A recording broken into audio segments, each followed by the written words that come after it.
Hi guys, it's me Ella, ang Pilipina sa Japan, ang gustong pumuti pero laging What? gihapon. For today's video guys, ipapakita ko pala sa inyo yung laman nitong bag na to, yung lagi niyong napapansin, ito yun. Alam niyo ba guys, for emergency yan, in case of emergency, mabilis nating madala. Kaya ipapakita ko sa inyo ang laman nito guys. Kaya tara, ubanta. Yan guys, kukunin natin. Mabigat siya guys, yan. Ito pala, in case na magkalindol or may kalamiting darating sa atin, hindi natin alam kung kailan darating yung calamity. Kaya kailangan lagi kang magre-ready. Lalo na pag may mga bata, may mga anak ka guys. Kaya lagi niyong nilalagay sa gilid ng pintuan na mabilis makuha lang.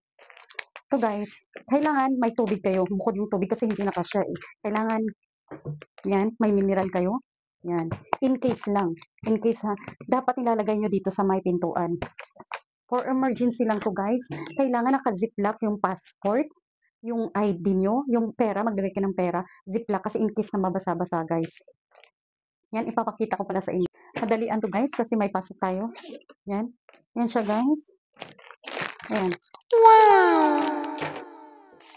Pagkain siya guys, ready na siya. Yan.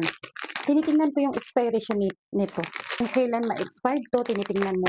Tapos, pag wala pa, pwede mo siyang palitan. Pag malapit ma-expired, kainin mo. Tapos, papalitan mo siya ulit. Kasi hindi natin alam kung kailan yung may emergency guys. Yan. Alcohol. Money. Yan, sulat mo money. Yan, passport. Iisa mo lang. Alcohol, lighter, ganyan. Iisa mo lang. Tapos, yung hihigaan mo guys, in case, magaan lang to, parang styrofoam, mainit to. Yan. Yung hihigaan mo. Yan. Tapos, ito, nakasulat na dito kung anong laman nito. May battery, matambal, or may knife na rin, eyeglass. Kasi minsan, hindi natin alam na mausok or maalikabok. Kailangan meron din kayo. Yan. Kailangan yun, guys.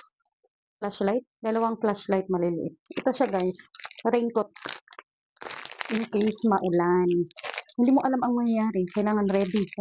Ready kayo. Yan. Raincoat. Tapos ito, may panali, may mask, panali, may band-aid. Yan, first aid to guys. Kailangan to.